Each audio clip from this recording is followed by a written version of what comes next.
tanpa menghilangkan atau tanpa menyakiti makhluknya Gusti Allah yang lain juga toh bisa buahnya banyak. Betul, Kan itu bisa dilihat kan.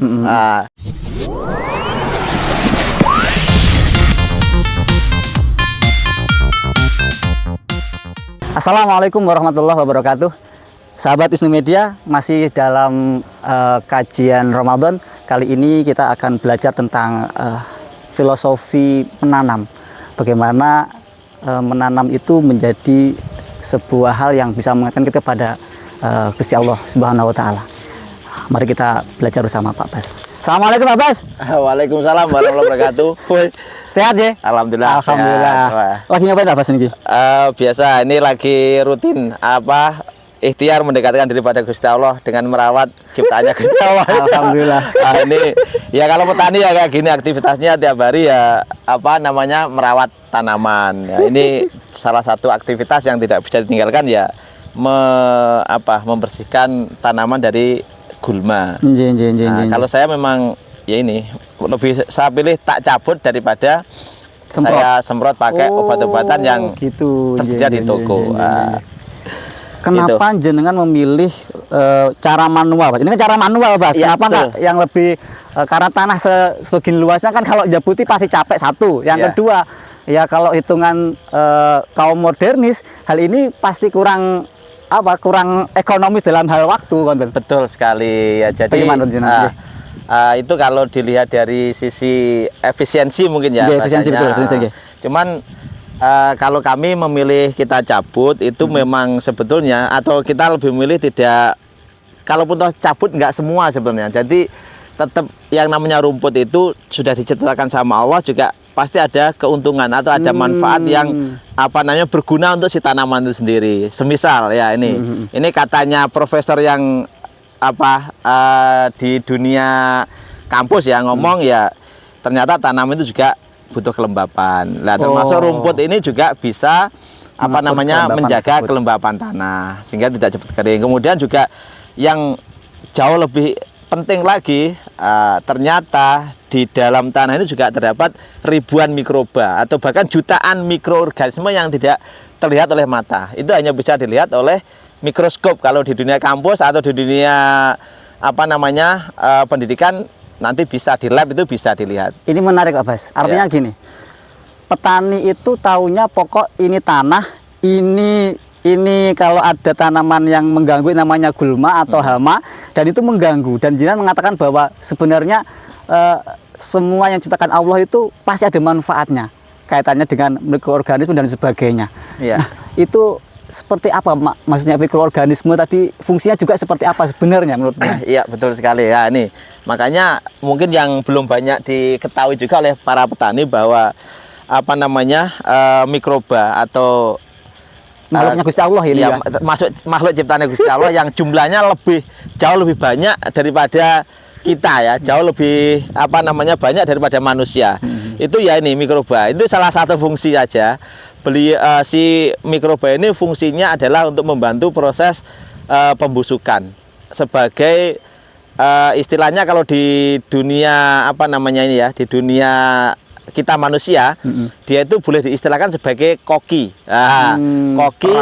peramu yang masak, yang masak makanan untuk si tumbuhan ini, untuk si tanaman ini biar bisa tumbuh dan berkembang. Itu ilmiahnya semacam itu. Jadi mikroba ini berfungsi untuk menyiapkan makanan yang siap dimakan oleh si tanaman ini. Makanya kalau kita gunakan obat semprot istilahnya untuk membunuh gulma ini, membunuh si rumput ini, maka apalagi yang sistemik ya, dia kan otomatis sebagian masuk ke tanah. Betul, yang itu sifatnya racun, flavonoid, yang itu nanti juga akan bisa mengakibatkan matinya si mikroba ini. Nah, kan itu langsung kita membunuh makhluk yang Gusti Allah ya. Itu juga perbuatan yang jahat sekali ketika kita bertani tujuannya untuk memberikan kehidupan, tapi ternyata kita lakukan dengan membunuh makhluknya Gusti Allah juga, kan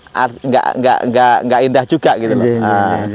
Makanya akan jauh lebih arif, lebih bijaksana ketika kita secukupnya lah, jangan cabuti juga semuanya untuk rumput. Atau ini misalkan bisa lihat sendiri kan. Ini fakta di lapangan bahwa tanpa menghilangkan atau tanpa menyakiti makhluknya Gusti Allah yang lain juga toh bisa buahnya banyak. Betul, kan? Itu bisa dilihat kan. Nah, ini sudah bukti bahwa sebetulnya si rumput pun juga membawa manfaat untuk suksesnya pertanian kita.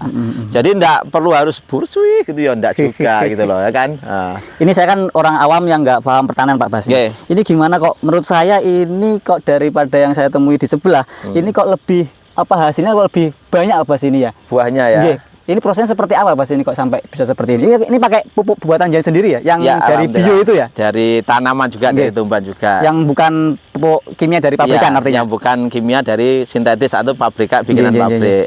Prosesnya gimana Pak prosesnya? Kalau diceritakan proses dari awal panjang pasti mungkin ya jauh sekali ya. Intinya memang kuncinya sebetulnya ada di olah lahan ya. Kalau kita ngomong sebelum tanaman ini, bibit ini masuk, memang olah lahan itu sangat kita butuhkan. Lah olah lahannya seperti apa? Lah itu nanti saya harap ini saya ceritakan global saja. Nanti untuk lebih detailnya kita praktek mulai dari awal sampai akhir. Nanti biar ada edukasi yang lebih menyeluruh. Intinya kalau untuk olah lahan ini awalnya saya pakainya kompos ya. Saya pakainya memang kompos itu atau bahan organik itu bisa dari kotoran hewan, bisa juga dari rumput. Nah ini salah satu juga tadi saya sebut manfaatnya ini. Rumput ini juga bisa untuk kompos juga. Nah, ini kalau kita cabut kemudian kita taruh di bawah sini, dia nanti akan membusuk. Busuknya itu juga bukan busuk sendiri, sebenarnya ada mikroba atau makhluk Gusti Allah tadi yang membuat dia busuk.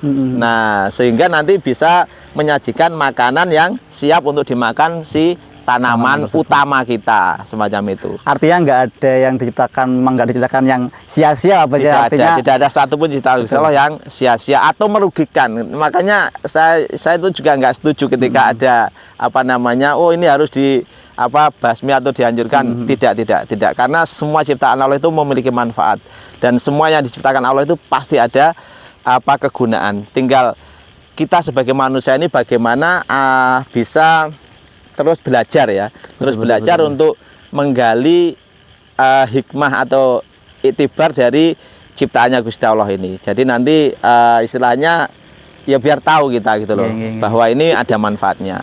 Kembali ke olah lahan tadi ya.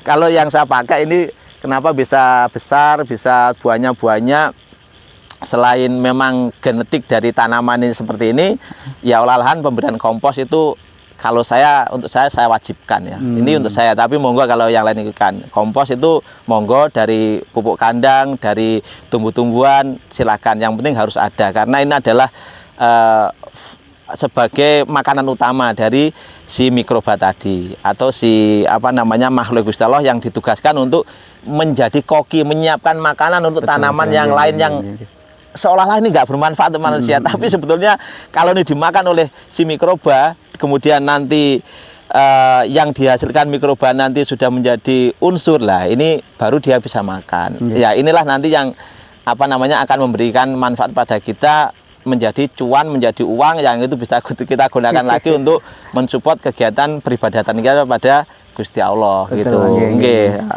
Sangat tinggi sekali filosofinya. Kalau saya mewajibkan ya, karena itu juga menjadi rumah, nantinya menjadi rumah, menjadi sumber makanan untuk mikroba itu sendiri, juga untuk tanaman-tanaman yang ada di lahan pertanian kita. Kemudian setelah olah lahan ini saya juga pakai banyak pola lah. Tapi kalau ngomong jumlah minimal ini kan bedengan 1 meter. Ini saya kasihnya kompos per 10 meter. Itu saya kasih per 5 meter ya. Per 5 meter saya kasih 1 sak. Nah, benar ngomong gitu. 1 sak ini untuk 5 meter. Kemudian setelah saya kasih kompos, baru kita kasih dolomit namanya. Dolomit ini batuan kapur yang itu sudah dilembutkan, dihancurkan, diserbukkan sehingga akan lebih mudah kita tebar ke lahan. Kenapa pakai dolomit? Karena di sana terdapat kandungan zat kimia, boleh kimia karena unsur kimianya ada unsur kimia yang itu dibutuhkan oleh tumbuhan yang namanya kalsium atau rumus kimianya Ca ya, kalsium, dan juga ada magnesium. Magnesium itu apa gunanya? Banyak, salah satunya untuk ini ya, tanaman ini hijau juga karena dia ada magnesiumnya. Selain kalsium juga ada magnesium, makanya kita tebar di olah lahan. Terus setelah itu kita juga tambahkan abu sekam atau arang sekam.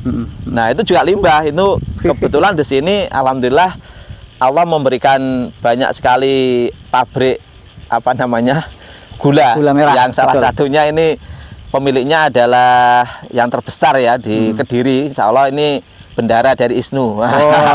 Bendara ISNU Kabupaten Kediri, beliau itu pengusaha pabrik gula merah yang ngolahnya itu ya mau nggak mau dia menghasilkan limbah.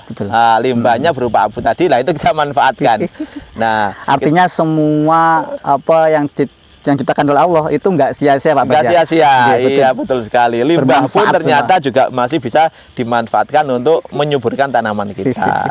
Oke Abbas, terima kasih atas waktunya.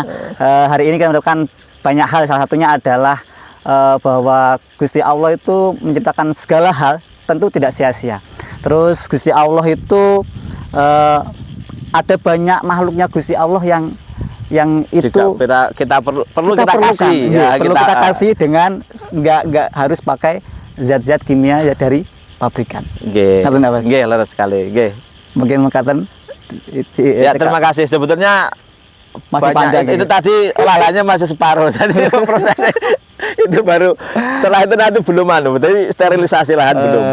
Itu belum masukkan mikroba. Tadi baru penebaran setelah itu nanti baru kita sterilkan dari jamur patogen, kemudian bakteri patogen, baru kita masukkan jamur laktogen, kita masukkan mikroba laktogen, dan semua itu alami dan bio. Iya, bio, semua bikinan sendiri gitu loh. Jadi dibahas wis gak cukup. Insya Allah itu nanti kalau mau detail ya paling enggak 1 jam khusus untuk budidaya, nanti cuplikan-cuplikan tok.